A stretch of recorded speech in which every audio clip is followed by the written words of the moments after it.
강아지똥 그 자체셨던 것 같아요.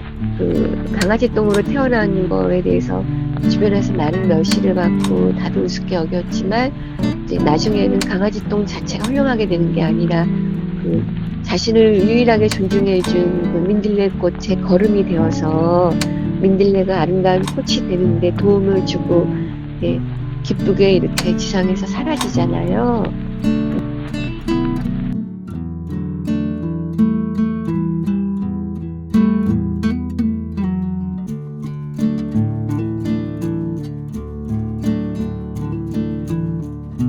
그 당시만 해도 주로 뭐 방공동화만이 취급했지 이거는 방공이었거든요. 예, 어떻게 우리가 비록 아이들의 글이지만은 저는 방공에 대해 가지고 우리가 계속 방공만 해가지고 통일이라는 불가능하다고 생각했습니다. 아이들한테라도 우리는 우리 민족성 또 북한에도 우리 핏줄이 살고 있다는 거 그런 걸 갖다가 아이들한테 가르치기보다도 알리기 위해서 그렇게 썼거든요. 그냥 시골 아버지 같았어요. 그야말로 그냥 동네 아저씨 편안한 그냥 웃고 말수가 많지도 않으시고 굉장히 말씀이 없으셨고 환한 얼굴로 미소 지으셨던 그런 모습. 청년 시절에 그 폐병을 앓을 때 교회 문간방에서 생활하면서 종직이 생활을 했는데 그 종직이 생활을 하면서 이제 글을 쓰기 시작했고 늘 몸이 일찍부터 편찮으셨기 때문에 정말 몸이 그런 대로 견딜 만할 때 사람들을 만났거든요. 평소에는 몸이 불편하실 때는 거의 선생님 남들 찾아오는 것도 싫어하셨고 싫다기보다는 보여주기 싫었던 거죠. 처음에는 한 사흘 아프고 7일 생활하셨다면 나중에는 7일 아프고 사흘 정도 반한 날이 있었고. 아이들은 어쩔 수 없지요. 아이들이 앞서서 사회를 이끌고 나갈 수 없으니까 애들은 어차피 어른들이 만들어 놓은데 그 속에서 살아가지 않습니까? 예. 그런데 요즘 아이들은 너무 불쌍해요, 사실은. 예, 아이들이 잘못되어 비뚤어지게 되는 원인도 사회가 만든 거거든요. 예. 이런 자연 속에서는 아이들이 절대 그러지 못합니다. 예. 아주 초라한 시골집에 그냥 그렇게 사셨는데 그런데 거기서 살면서 모든 인세를 모아놓은 거를 남한과 북한의 아이들을 위해서 써라 라고 유언을 하셨어요. 춥고 그늘진 곳에 있는 어린이들 가장 먼저 보아라. 그리고 불편한 동화를 써야 한다. 독자가 읽어서 불편한 동화. 어린이들에게 동심천사주의로 포장된 가짜 세상을 보여주는 대신에 진실이 담긴 현실을 보여주었던 것 같아요. 동화가 세상에서 할 수 있는 일이 무엇이다 라는 얘기를 본인의 방식으로 굉장히 소박하게 얘기해 주셨다고 생각하고 그 결정체가 유언장이기는 하겠죠. 나는 다시 태어나면 이제 결혼을 하고 싶다. 평범하게 사는 것을 얼마나 애정하셨나 그런 생각이 들어서 저는 그 대목에서 굉장히 많이 눈물이 났었거든요.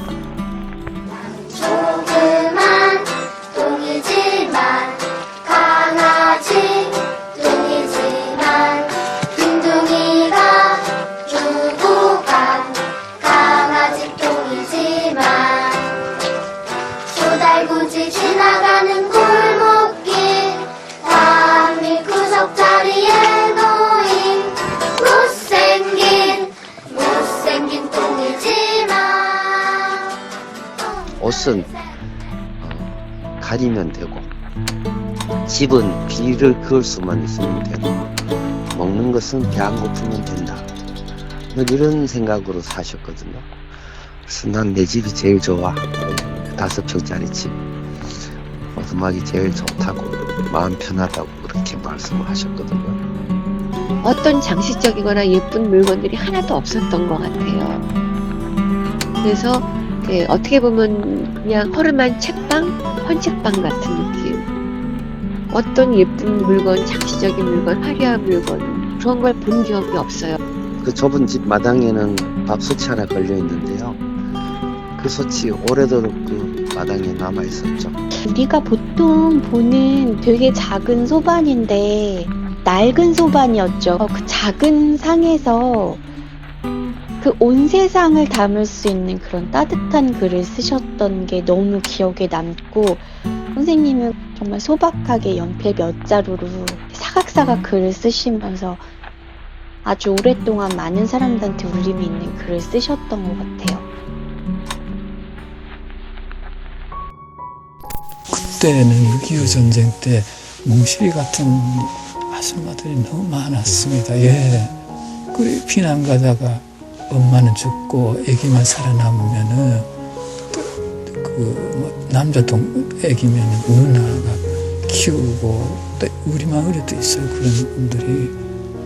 그런 이야기 너무 흔하니까 대표로 몽실은 얘가 됐는데, 그 시대는 그렇게 모두 착했어요. 참 그렇게 사람이 힘들고 살면서도. 전쟁이 없는 세상 속에서 우리 아이들이 이 대자연에서 마음껏 뛰어놀고 꿈꿀 수 있는 그런 세상이 왔으면 좋겠다. 현실 안에 진실이 담겨 있고 그 진실이 담긴 이야기를 써야 된다라고 하는 측면에서 저한테 영향을 많이 주셨던 것 같아요. 나침반 같은 역할을 저한테는 하셨다고 생각해요. 조금 더 내 멋대로 쓰면서 돈 벌고 살 수 있는 거를 조금 약간 억압하는? 권정생 선생님은 제 인생에 있어 무척 불편한 선배다. 좌파든 우파든 어느 누가 어떤 작가냐 했을 때 모두가 인정하는 훌륭한 작가고, 정말 이렇게 일관된 모순이 없는 삶을 살다 가신 분이 아닌가. 평생 동안 지극히 낮은 사람들 곁에 서서 그분들을 이제 생각하고 자기 이름을 빛내기보다 그런 사람들한테 힘이 되는 글을 쓰고 싶지 않으셨을까. 권정생 선생님께 어리다는 것은 정직하고 용감하다는 말이야. 이 용감한 이들을 위해 글을 써야 하지. 춥고 그늘진 곳에 있는 어린이들을 위해. 조근조근 말씀하시던 선생님이 몹시도 그리운 날입니다. 일직면 조탐리 빌뱅이 언덕을 가면 지금이라도 만날 수 있을 것 같은 선생님. 자상한 눈빛으로 우리를 맞아줄 것 같은 선생님. 하지만 선생님은 이곳이 아닌 그곳에 계십니다. 선생님이 어린이들을 늘 그리워하신 것처럼 우리도 선생님을 그리워하며 따뜻하게 살겠습니다.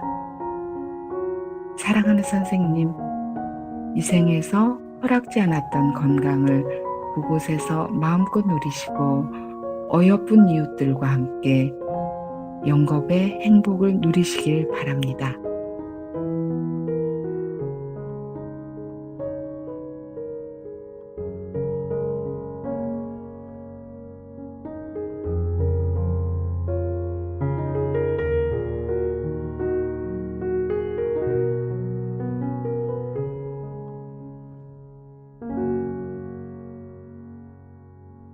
인간 존중, 가치 창조라는 경영이념을 바탕으로 대한민국 제약산업의 트렌드를 이끌고 있는 회사입니다. 한미약품은 제약산업의 미래입니다.